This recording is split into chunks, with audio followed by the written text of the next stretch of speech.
Hey, what's going on, guys? Kind of a little bit of a different Collecting Keys episode for you today, because this is the episode for Christmas Eve.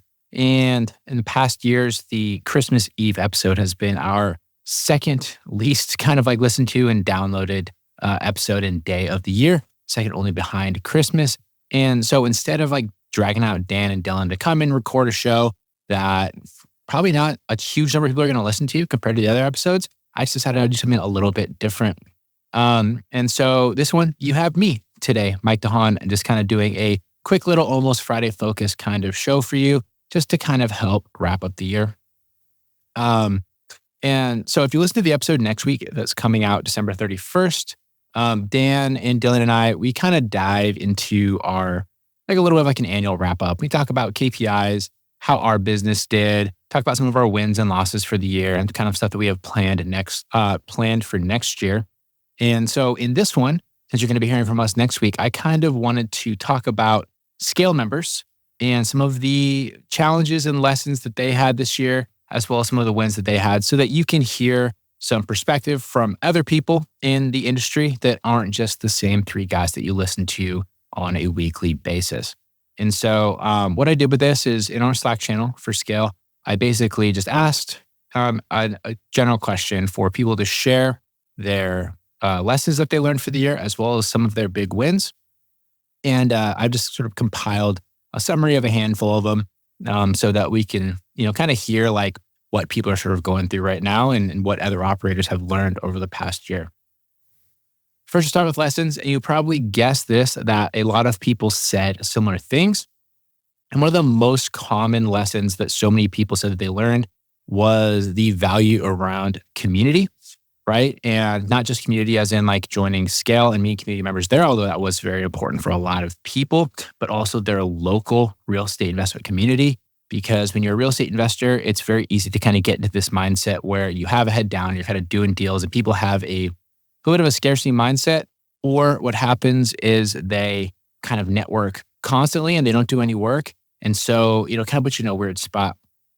But one of the biggest lessons that a ton of people said was the value in finding a strong community that is driven towards the same things and kind of has, similar, I would say, ambitions and goals, and nurturing those relationships. And focusing on that allowed people to make significantly more money. And I'm not saying it's just as like a Scale plug or promotion or whatever, but this was something that is very common amongst the entrepreneurial community in general, is that you really start to learn that the old saying that your network really is your net worth is so true. And it's kind of a hard thing to understand until you really experience it yourself, right?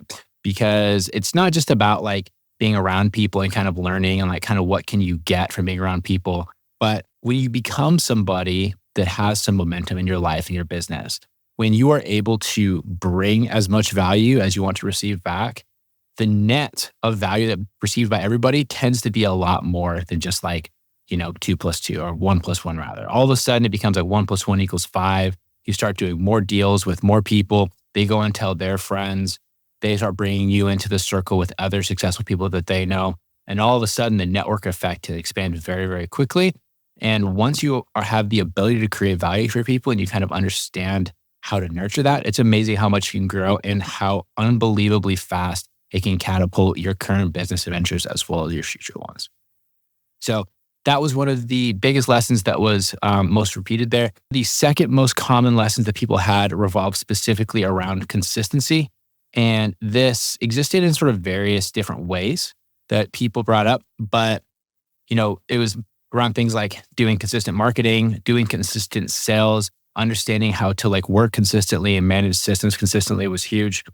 Learning how to make consistent income by wholesaling versus just doing buying and holding or flipping, which tends to have a lot trickier of a cash conversion cycle. And, frankly, it all came down to the fact that many people learned that you have to do the boring stuff, right? And acknowledging that the things that you typically have to do are boring. And if you are coming from a phase where you're always trying to make things exciting or always having to be really excited every day in order to work hard, you're probably not going to get anywhere, right? So doing stuff once you're proficient at it usually isn't that fun. It's just like, I don't know, going That's a good example. Like if you have been, let's say you have a puzzle, right? And you always do the exact same puzzle every single day. Eventually you're going to know how to do the puzzle and it's going to be really boring, right? That's not very fun to do anymore. Same thing happens with business. Once you kind of know how to do the marketing, you know how to run the sales team, you know how to, analyze properties, do the pipe, do all sort of stuff. It's really not that exciting anymore, to be honest. It's actually pretty freaking dull, but that is how you make money. It's all about knowing how to be more efficient with your time, knowing how to recognize opportunities better, knowing how to generally reduce risk because you make less mistakes. Those are the things that are so, so important. And we had a ton of people in Scale that learned that this year because for the first time ever, because they had that community that was the first piece, they were held accountable doing the same thing. They were able to learn from what other people were doing. And they had the group to keep them moving forward and doing the same thing over and over and over again. And lo and behold, a lot of them ended up making a lot more money, right? So very important lesson there. All right, now for the wins. And we have some awesome ones that I was super excited about. So first off, some of the biggest wins, and these are the ones that honestly made me the most excited, were all the members that we had that were finally able to leave their W-2s thanks to their real estate businesses growing this year. And I think for pretty much every entrepreneur, everyone that starts a business, this is ultimately kind of the goal. There's very few people that I've met people in my life, there's not very many of them, that like never have a W-2. They're just like entrepreneurs from when they're 16. They start cutting grass and they make some money and then they grow a landscaping company and then that's like what they do. Then they sell it and they do something else. Those are like unicorns. I have met so few of those people in my life. Most people, they come into real estate, especially because it's always pitched as this like you get passive cash flow, you generate wealth. They have a job that they might not even hate. They just like don't want to have to give their time to some corporation. And they're like, I want to use this avenue, this real estate business process to get out of my job and take back my time, make more money, do all these things. And we had a bunch of people this year in Scale that were able to leave their W-2s. And it's like from all kinds of things too. It's not like people were like just leaving, minimum wage barista kind of jobs. But we had dudes like Alex who were licensed physical therapists and they were able to walk away from that and focus heavily on their real estate business. We had guys like Shane, who is one of our almost OG members at this point, just a core of our community. And he left his job as a lineman, making multi-six figures. If you don't know what a lineman is, they're the ones that like fix the power lines. Those dudes make like big money. And that is like a very respected job and an identity. And he was able to walk away from that and go all in on being a real estate guy in his market here in Central Washington, which is amazing. The guys like Brandon, who had like the cushy ass job at Cisco, making $250K a year. And the funny thing is he didn't even necessarily replace that income, but he just got the confidence to be like, I know how to make money. And I've been wise with my spending habits over the last number of years. So I've saved up a good chunk and I'm just going to take the leap and figure it out because I now believe in myself. That is huge, right? And then outside of those people, like the ones that were able to leave, we also had a bunch of people that didn't leave their W-2 jobs, but they made more money this year than at their W-2, right? And that's pretty much the next best thing. Like why they don't leave at this point, I don't know. It's not my business. They got kids, they need insurance. Their wife will let them, whatever it is. But there's so much potential in this business, guys. And seeing that all come together is really, really cool. And then, outside of those wins, we just had people that had super healthy deals in general. I mean, we had lots of people that posted things like getting their first $50,000 fee, buying larger apartment complexes at discounts, hitting seven-figure net worths, all kind of stuff that the average person's never going to do if they're not seriously pursuing business, right?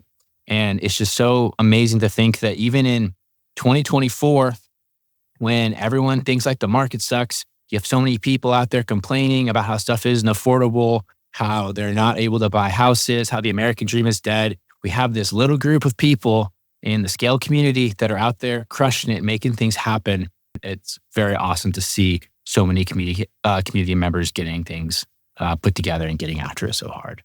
And then going into this next year with Scale, it's been on like a steady growth pace over the last little bit. It's been fun. We're up to like 80-ish members, I think. And it's like just a interesting thing to try and grow this kind of business because ultimately Scale is a business. It's how we monetize collecting keys. Believe it or not, we've been doing this show for over 3 years and it does cost money to run it. We have a producer that we pay money. We have staff that helps put a lot of these things together. And and scales, how we like is what we push people towards so that we can make money with this, and it is worth our time. And even though it is fun to help people, things do kind of have to make financial sense because I do have other stuff I can focus on. And it's like this past year, you guys probably all you saw we did a decent push into like running ads. I was all over social media and Instagram trying to like do multiple posts a day and all this sort of stuff. And big thing I kind of realized was that like I just hated it. Like it's just not me. And the more I got involved in those spaces, other people, the more I kind of realized people are full of shit. And I don't want to be one of those people. And so with Scale going into this next year, our focus is going to be on just trying to bring in as many, like, I would say good members that we can that really like fit the quote unquote vibe of Dan and I in who we are at Collecting Keys and the other members, because the folks that are in there, they're a little bit contrarian Jude with the real estate world because I don't know, they're like folks in there, they're not like hopping around between different stuff. They don't know all the gurus. They don't care about what Jerry Norton and fucking Joe Schmo, whoever are doing, right? But they are grinders that are focused on growing their businesses. They're trying to do it very well. They're trying to do it in an ethical way. It's also sustainable. And as I've talked to more people, that's an incredibly hard thing to find because so many people are always trying to pursue different like get rich quick schemes or, just trying to find who's going to be the next hot thing that they're going to latch onto is going to take them to the next level, which is always bullshit, by the way. And so our goal with it's going to be to focus on kind of keeping that soul, getting people like referrals and folks like that in that are more, I would say, like suggested by friends to be in the group instead of trying to like run all these large campaigns. Because ultimately, if someone needs to be persuaded into joining by seeing some like ad and going through this funnel and like doing all this other bullshit like that, that just isn't the kind of person that we want. And we did that for years, spent a lot of money doing it, didn't like it. We did get growth from it, but it just wasn't what we wanted to do. And so we're going to be kind of refocusing a little bit. And then ultimately, Dan and I are going to be focusing on honestly what we do best, which is finding more deals and really growing our local real estate company here and putting together more content around us being involved in the business and less kind of like bigger picture stuff. So hopefully that's something that you want to hear. If not, I don't know. Let me know. If you're like, that's absolutely not what we want, then shoot me a DM at Mike_invest on Instagram and be like, yeah, don't do that. Just go back to whatever the hell else we've been doing for the past year. But anyways, all right, guys, I went way off track there. I had a whole thing written out and I kind of abandoned it halfway through. But if Scale sounds like it's something that might be for you, if you've been listening to this show, you probably fit the vibe if you managed to get through that disaster. So go to collectingkeys.com/scale and grab a time with me and we can see if you're a good fit. Otherwise, Merry Christmas, everyone. Peace.